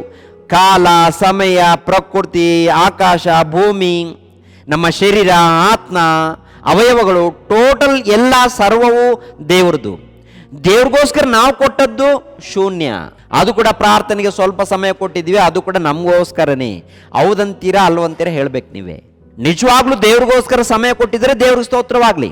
ನಿಜವಾಗ್ಲೂ ಸುವಾರ್ತಿಗೋಸ್ಕರ ಸಮಯ ಕೊಟ್ಟಿದ್ದೀರಂದ್ರೆ ದೇವ್ರಿಗೆ ಸ್ತೋತ್ರವಾಗ್ಲಿ. ಅಂಥವ್ರ ಬಗ್ಗೆ ನಾನು ಹೇಳ್ತಾ ಇಲ್ಲ. ದೇವ್ರು ಕೊಟ್ಟಂತ ಸಮಯವನ್ನು ವ್ಯರ್ಥವಾಗಿ ಕಳೆಯುವಂತ ಸಹೋದರರಿಗೆ ಇವತ್ತು ದಿನ ದೇವರು ಹೇಳುವಂತ ಮಾತು, ಮಕ್ಕಳಿರ ನಿಮ್ಮ ಬದುಕುಗಳನ್ನು ಸರಿಪಡಿಸ್ಕೊಳ್ರಿ. ದೇವ್ರು ಕೊಟ್ಟಂತ ಸಮಯವನ್ನ ವ್ಯರ್ಥವಾಗಿ ಕಳೆಯಬೇಡಿ. ಜ್ಞಾನವಂತರಾಗಿ ನಡೆದುಕೊಳ್ಳ್ರಿ. ಆ ಜ್ಞಾನವಂತರು ಯಾರಪ್ಪ ಅಂತ ನೋಡುವಾಗ ಭಕ್ತರು ಪ್ರಿಯರೇ. ದಾನಿಯೇಲನು ಎಂಬ ಒಬ್ಬ ಭಕ್ತನು ಜ್ಞಾನಿ, ಯೆಹೆಜ್ಕೇಲನು ಎಂಬ ಒಬ್ಬ ಭಕ್ತನಾದ ಜ್ಞಾನಿ, ಯೆಶಾಯನು ಎಂಬ ಭಕ್ತನಾದ ಜ್ಞಾನಿ, ದಾವೀದನೆಂಬ ಭಕ್ತನಾದ ಜ್ಞಾನಿ. ಇವರೆಲ್ಲರೂ ನೋಡುವಾಗ ಅದೇ ಪ್ರಕಾರ ಹೊಸ ಒಡಂಬಡಿಕೆಯಲ್ಲಿ ಭಕ್ತರಾದ ಜ್ಞಾನಿಗಳು ಒಳ್ಳೆ ರೀತಿಯಿಂದ ನಡ್ಕೊಂಡಿದ್ದಾರೆ, ಯಾವಾಗಲೂ ದೇವರಿಗೋಸ್ಕರ ಕೆಲಸ ಮಾಡಿದ್ದಾರೆ. ಮತ್ತೆ ನೀನು ನಾನು ಎಲ್ಲಿದ್ದೀವಿ, ಯಾವ ಕೆಲಸದಲ್ಲಿದ್ದೀವಿ, ಒಂದು ಸಾರಿ ಪರಿಶೋಧನೆ ಮಾಡಿಕೊಳ್ಳಿ. ಯಾಕೆಂದರೆ ಹೊಸ ವರ್ಷದಲ್ಲಿ ಬಂದಿದ್ದೀವಿ ಅಂತೇಳಿ ಹ್ಯಾಪಿ ನ್ಯೂ ಇಯರ್, ಹೊಸ ವರ್ಷದ ಶುಭಾಶಯಗಳು ಅಂತ ಹೇಳಿಕೊಂಡು ಮತ್ತೆ ಹೊಸ ವರ್ಷ ಬರುತ್ತಂತ ಹೇಳ್ಕೊಂಡ್ರೆ ಕೊನೆಯದಾಗಿ ದೇವ್ರು ಕೊಟ್ಟಂಥ ಸಮಯ ಮುಗಿದು ಹೋಗುತ್ತೆ, ದೇವ್ರು ಕೊಟ್ಟಂಥ ಕಾಲ ಮುಗಿದು ಹೋಗುತ್ತೆ. ಅಷ್ಟು ಒಳಗಡೆ ದೇವ್ರು ಕೊಟ್ಟಂಥ ಕಾಲವನ್ನು ದೇವ್ರಿಗೋಸ್ಕರ ಅರ್ಪಣೆ ಮಾಡಿ ದೇವರ ಮಹಿಮೆಯನ್ನು ಸಮಾಜಕ್ಕೆ ಪರಿಚಯ ಮಾಡಿ. ಕೊನೆಯದಾಗಿ ರೋಮಾಪುರದವರಿಗೆ ಬರೆದ ಪತ್ರಿಕೆ 12ನೇ ಅಧ್ಯಾಯ 1ನೇ ವಚನ. ಆದದರಿಂದ ಸಹೋದರರೇ, ದೇವರ ಕನಿಕರವನ್ನು ನಿಮ್ಮ ನೆನಪಿಗೆ ತಂದು ನಿಮ್ಮನ್ನು ಬೇಡಿಕೊಳ್ಳುವುದೇನೆಂದರೆ, ನೀವು ನಿಮ್ಮ ದೇಹಗಳನ್ನು ದೇವರಿಗೆ ಮೀಸಲಾಗಿಯೂ ಮೆಚ್ಚುಗೆಯಾಗಿಯೂ ಇರುವ ಸಜೀವ ಯಜ್ಞವಾಗಿ ಅರ್ಪಿಸಿರಿ. ಇದೇ ನಿಮ್ಮ ವಿವೇಕಪೂರ್ವಕವಾದ ಆರಾಧನೆ, ದೇವರು ಮೆಚ್ಚುವಂಥ ಆರಾಧನೆ. ಕೊಟ್ಟಿದ್ದೀವಾ ದೇವ್ರಿಗೆ ಸಮಯವನ್ನು ಕೊಟ್ಟಿದ್ದೀವಾ? ಅಪೊಸ್ತಲರು ಕೊಟ್ಟಿದ್ದಾರೆ. ನಾವು ದೇವ್ರಿಗೋಸ್ಕರ ಕೆಲಸ ಮಾಡ್ತೀವಿ, ದೇವ್ರಿಗೋಸ್ಕರ ಸೇವೆ ಮಾಡ್ತೀವಿ, ದೇವ್ರಿಗೋಸ್ಕರ ಪ್ರಯಾಸ ಪಡ್ತೀವಿ. ನನ್ನ ಬದುಕು ದೇವ್ರಿಗೋಸ್ಕರ, ನನ್ನ ಜೀವಿತ ದೇವ್ರಿಗೋಸ್ಕರ. ಇವತ್ತು ನೀವು ನಾವು ಏನು ಮಾಡ್ತಾಯಿದ್ವಿ? ಇವತ್ತು ನೀವು ನಾವು ಏನು ಮಾಡ್ತಾಯಿದ್ವಿ? ಎಲ್ಲಿದ್ದೀವಿ? ಯಾತಕ್ಕಾಗಿ ಪ್ರಯಾಸ ಪಡ್ತಾಯಿದ್ವಿ? ಒಂದು ಸಾರಿ ನಿಮ್ಮನ್ನು ನೀವು ಪರಿಶೋಧನೆ ಮಾಡಿಕೊಳ್ಳಿ. ಕೊನೆಯ ದಿನಗಳಲ್ಲಿದ್ದೀವಿ. ಸರ್ವವೂ ದೇವ್ರದು, ಸರ್ವ ದಿನಗಳು ದೇವ್ರದು. ದೇವ್ರ ಮೂಲಕನೇ ಬದುಕು, ದೇವ್ರ ಮೂಲಕನೇ ಜೀವಿತ. ಮತ್ತೇನು ಮಾಡೋಣ? ಹೊಸ ಜೀವಿತವನ್ನು ಅಂದರೆ ನೂತನ ವರ್ಷದಲ್ಲಿ ಹೆಜ್ಜೆ ಹಾಕಿರುವಂಥ ನಾವು ಏನು ಮಾಡೋಣ? ಪ್ರತಿನಿತ್ಯ ಪ್ರಾರ್ಥನೆಯಲ್ಲಿ ಇರೋಣ. ಕೆಲಸ ಮಾಡಿಕೊಂಡೇ ನಮ್ಮ ಕೆಲಸ ಏನಿದೆ ಮಾಡಿಕೊಂಡು ದೇವರಿಗೆ ಸಮಯ ಹೆಚ್ಚಾಗಿ ಕೊಡೋಣ. ಪ್ರಾರ್ಥನೆ, ಆರಾಧನೆ, ಧ್ಯಾನ, ಸೇವೆ, ಏನೇನು ಹೋದ ವರ್ಷ ನಾವು ಬಿಟ್ಟಿದ್ದೀವೋ ಅದನ್ನೆಲ್ಲ ನೆನಪು ಮಾಡಿಕೊಂಡು ಮೊದಲನೇ ಸ್ಥಾನ ದೇವರಿಗೆ ಕೊಡೋಣ. ಭಕ್ತಿಯಿಂದ ಜೀವಿಸೋಣ. ದೇವರ ಪ್ರೀತಿಯನ್ನು ಅರ್ಥ ಮಾಡಿಕೊಳ್ಳೋಣ. ಸಮಾಜಕ್ಕೆ ದೇವರ ಪ್ರೀತಿಯನ್ನು ಸಾರೋಣ ಪ್ರಿಯರೇ. ಓಕೆ, ದೇವರು ನಿಮ್ಮನ್ನು ನನ್ನನ್ನು ಆಶೀರ್ವದಿಸಲಿ. ತಲೆ ಬಾಗಿಸಿರಿ, ಪ್ರಾರ್ಥನೆ ಮಾಡಿ ಮುಗಿಸ್ತೀನಿ. ಸರ್ವವನ್ನು ಸರ್ವಲೋಕವನ್ನು ಉಂಟು ಮಾಡಿರುವಂತಹ ಪ್ರಿಯ ಪರಲೋಕದಲ್ಲಿದ್ದಂಥ ನಮ್ಮ ತಂದೆಯ ದೇವರೇ, ನಿಮಗೆ ಕೃತಜ್ಞತೆಗಳು, ಸ್ತೋತ್ರಗಳು ತಂದೆ. ಕಳೆದ ವರ್ಷದಲ್ಲಿ ನೋಡುವಾಗ ತಂದೆಯಾದ ದೇವರೇ, ವ್ಯರ್ಥವಾಗಿ ಸಮಯವನ್ನು ಕಳೆದಿದ್ದೀವಿ. ಮತ್ತೊಂದು ವರ್ಷವನ್ನು ನೀವು ಕೊಟ್ಟಿದ್ದೀರಾ. ಈ ವರ್ಷದಲ್ಲಿ ನಿಮ್ಮ ಮನಸ್ಸನ್ನು ಅರ್ಥ ಮಾಡಿಕೊಂಡು ಭಯ ಭಕ್ತಿಯಿಂದ ಜೀವಿಸಿ ನಿಮ್ಮ ಪ್ರೀತಿಯನ್ನು ಸಮಾಜಕ್ಕೆ ಪರಿಚಯ ಮಾಡುವವರಾಗಿರುವಂತೆ ನಮ್ಮನ್ನು ಬಲಪಡಿಸಿ. ಸಭೆಯಲ್ಲಿದ್ದಂಥ ಎಲ್ಲ ಮಕ್ಕಳನ್ನು ಆಶೀರ್ವದಿಸಿ, ಎಲ್ಲ ಮಕ್ಕಳನ್ನು ಬಲಪಡಿಸಿ. ಪ್ರತಿಯೊಬ್ಬರು ನಿಮ್ಮ ಜ್ಞಾನವನ್ನು ಅರ್ಥ ಮಾಡಿಕೊಂಡು ಭಯ ಭಕ್ತಿಯಿಂದ ಜೀವಿಸುವಂತೆ ಸಹಾಯ ಮಾಡಿ. ನಿಮ್ಮ ಸೇವೆಯಲ್ಲಿ, ಪ್ರಾರ್ಥನೆಯಲ್ಲಿ, ಧ್ಯಾನದಲ್ಲಿ ಇರುವಂತೆ ಸಹಾಯ ಮಾಡಿ ತಂದೆ. ಮತ್ತೊಂದು ವರ್ಷವನ್ನು ನೋಡುವಂಥ ಭಾಗ್ಯವನ್ನು ಕಲ್ಪಿಸಿಕೊಟ್ಟದ್ದಕ್ಕಾಗಿ ನಿಮಗೆ ಕೃತಜ್ಞತೆಗಳು, ಸ್ತೋತ್ರಗಳು. ಪ್ರತಿಯೊಂದು ವಚನಗಳನ್ನು ಅರ್ಥ ಮಾಡಿಕೊಂಡು ಭಯ ಭಕ್ತಿಯಿಂದ ಜೀವಿಸುವಂತೆ ಸಹಾಯ ಮಾಡಿ. ಸಭೆಯಲ್ಲಿದ್ದಂಥ ಎಲ್ಲ ಮಕ್ಕಳನ್ನು ಆಶೀರ್ವದಿಸಿ. ಈ ಕರ್ನಾಟಕದಲ್ಲಿ ಎಲ್ಲೆಲ್ಲಿ ನಿಮ್ಮ ಮಕ್ಕಳಿದ್ದಾರೋ, ಭಕ್ತರಿದ್ದಾರೋ ಎಲ್ಲರನ್ನು ಹೆಸರುಗಳಿಂದ ಆಶೀರ್ವದಿಸಿ, ಎಲ್ಲರ ಮಧ್ಯದಲ್ಲಿ ಸಮಾಧಾನ, ಸಂತೋಷವನ್ನು ದಯಪಾಲಿಸಿ. ಯೇಸು ಪವಿತ್ರ ನಾಮದಲ್ಲಿ ಬೇಡ್ತಾ ಇದ್ದೀನಪ್ಪ ತಂದೆಯೇ, ಆಮೇನ್. ನಮ್ಮ ತಂದೆಯಾದ ದೇವರ ಪ್ರೀತಿಯು, ನಮ್ಮ ರಕ್ಷಕನಾದ ಯೇಸು ಕ್ರಿಸ್ತರ ಕೃಪೆಯು, ಪವಿತ್ರಾತ್ಮನ ಅನ್ಯೋನ್ಯ ಸಹವಾಸವು ಸದಾಕಾಲ ದೇವರ ಜೊತೆಯಾಗಿದ್ದು ನಡೆಸಲಿ. ಆಮೇನ್. ಎಲ್ಲರಿಗೂ ಧನ್ಯವಾದಗಳು.